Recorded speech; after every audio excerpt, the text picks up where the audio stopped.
Hello everyone. आज हम करेंगे अकाउंटिंग इक्वेशन। ठीक है ना। आज हम बात कर रहे हैं क्लास 11 की अकाउंटेंसी के बारे में। अकाउंटिंग इक्वेशन एक वो चैप्टर है जहां से आपके प्रैक्टिकल क्वेश्चन स्टार्ट हो जाते हैं। आज जो हम कर रहे हैं इससे पहले एक वीडियो मैंने बनाई है, उसमें पूरा कॉन्सेप्ट मैंने आपको अच्छे से समझाया है। उसका लिंक मैं डिस्क्रिप्शन में डाल दूंगा। इस वीडियो को देखने से पहले यदि आपका कॉन्सेप्ट थोड़ा बहुत क्लियर है तो आप डायरेक्टली ये वीडियो देखिए। यदि कुछ थोड़ा बहुत भी डाउट है तो पहले पार्ट 1, बहुत बड़ा वीडियो नहीं है, बहुत छोटा सा है, जिसमें हमने 4 रूल्स की बात की थी। 4 बेसिक रूल्स जो आपके अकाउंटिंग इक्वेशन में फॉलो होने वाले हैं। ठीक है ना। तो आइए स्टार्ट करते हैं। एक प्रैक्टिकल क्वेश्चन। ये प्रैक्टिकल क्वेश्चन केवल मैं एक एग्जांपल से आपको करवा रहा हूं, किसी बुक से नहीं है। सिंपल क्वेश्चन है। ठीक है। सबसे पहले एक फॉर्मेट बनाते हैं। ये बनाया एक छोटा सा फॉर्मेट जिसमें यहां लेफ्ट हैंड साइड पे हम लिखेंगे ट्रांजैक्शंस और यहां बिल्कुल बीचों बीच हम लिखते हैं assets equals to liabilities plus capital, या फिर आप डायरेक्टली कैपिटल प्लस लायबिलिटी भी लिख सकते हैं, या फिर एसेट्स इक्वल टू लायबिलिटी, क्योंकि जो कैपिटल है वो हमारे बिजनेस की पहली लायबिलिटी होती है। चलिए स्टार्ट करते हैं। सबसे पहली statement, business started with cash. किसी पर्सन ने या कुछ पार्टनर्स ने बिजनेस को स्टार्ट किया, कैश लेकर के आए। वो देखिए बेटा, यहां पे सबसे पहले आप लिखेंगे पूरी ट्रांजेक्शन। अभी मैं शॉर्ट में समझा रहा हूं आपको, मैं केवल नंबर 1 नंबर 2 से करूंगा। आप जब इस क्वेश्चन को सॉल्व करेंगे तो यहां पे पूरी ट्रांजेक्शन लिखेंगे, बिजनेस स्टार्टेड विद कैश।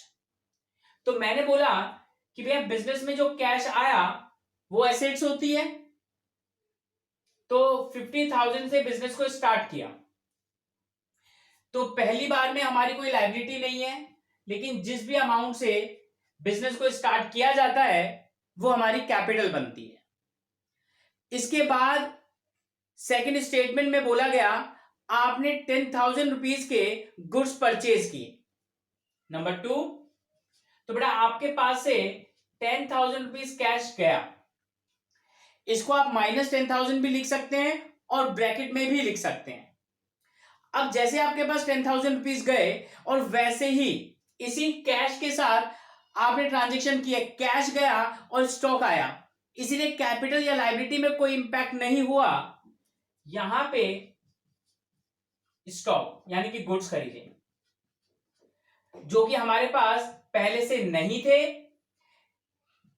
इस ट्रांजेक्शन का ना तो हमारी लायबिलिटी पे कोई इंपैक्ट हुआ और ना ही हमारी कैपिटल पे हुआ।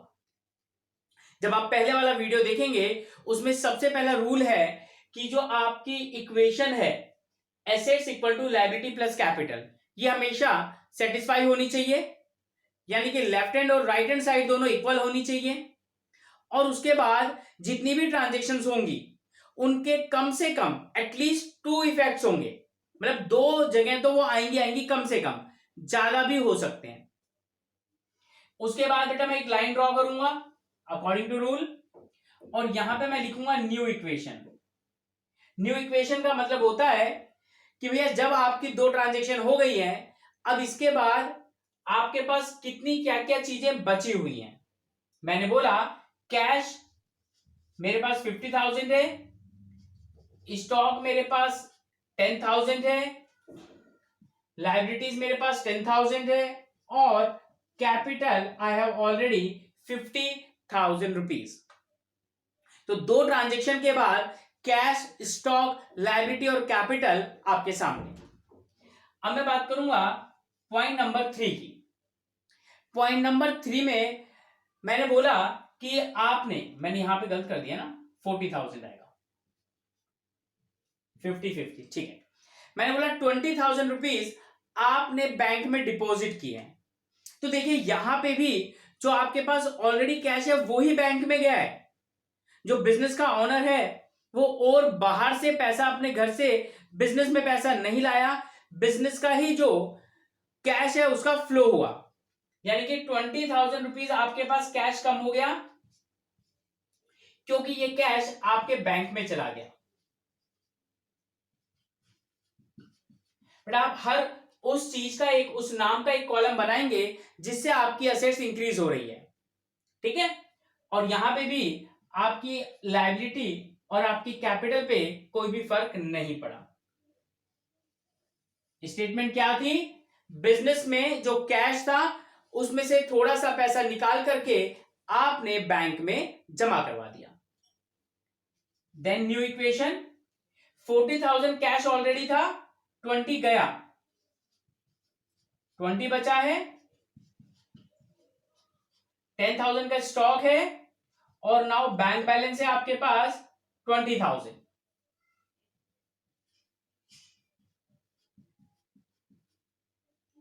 ये थी इक्वेशन नंबर 3।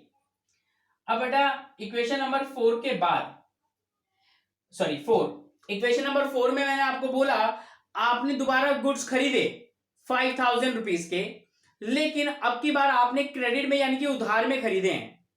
तो पहली बार आपके पास स्टॉक आ गया, तो स्टॉक को यहां पे हम प्लस करते हैं, लेकिन आप देखिए क्या आपके पास से कैश गया, नहीं गया, जीरो इंपैक्ट। उसके बाद क्या बैंक में कोई फर्क पड़ा, नहीं पड़ा। अब दूसरी बात, अब यहां तक मैंने बात करी लायबिलिटी की। लायबिलिटीज क्या होती हैं, जब भी हम किसी से उधार पैसा लेते हैं या उधार सामान लेते हैं या किसी से कुछ काम करवा लेते हैं, अभी तक हमने उसको पेमेंट नहीं करी, या फिर हमने किसी से एडवांस में रिसीव कर लिया, वो सारी हमारी लायबिलिटीज होती हैं। इसी तरीके से आपने 5,000 का स्टॉक क्रेडिट में खरीदा है, इसीलिए पैसा बाद में देना है, वो आपकी बन गई लायबिलिटी। तो अब यहां पे आप लिखेंगे न्यू इक्वेशन, कैश जो था उतना ही रहा, स्टॉक इंक्रीज हुआ, 20,000 का बैंक बैलेंस भी सेम रहा। अब यहां पे लायबिलिटी बन गई और 50,000 की कैपिटल पे भी कोई इंपैक्ट नहीं हुआ, राइट। तो बेटे ये थी इक्वेशन नंबर 4। अब इक्वेशन नंबर 5। अब 5 में मैंने बोला कि आपने 5,000 का गुड्स बेच दिया, तो आपके पास से स्टॉक 5,000 का गया। अब जब ये स्टॉक आपने बेचा 5,000 का, तो आपने 6,000 में बेच दिया, तो आपको जो कैश मिला 6,000। तो बेटे यहां पे आपको 1,000 रुपीज का प्रॉफिट हुआ, जो कि आपकी कैपिटल में प्लस हो जाएगा, और इसका कहीं पे भी कोई फर्क नहीं पड़ा। 26 कैश हो गया, स्टॉक 10,000, बैंक बैलेंस 20,000, लायबिलिटी 5,000 और 51,000 की आपकी कैपिटल।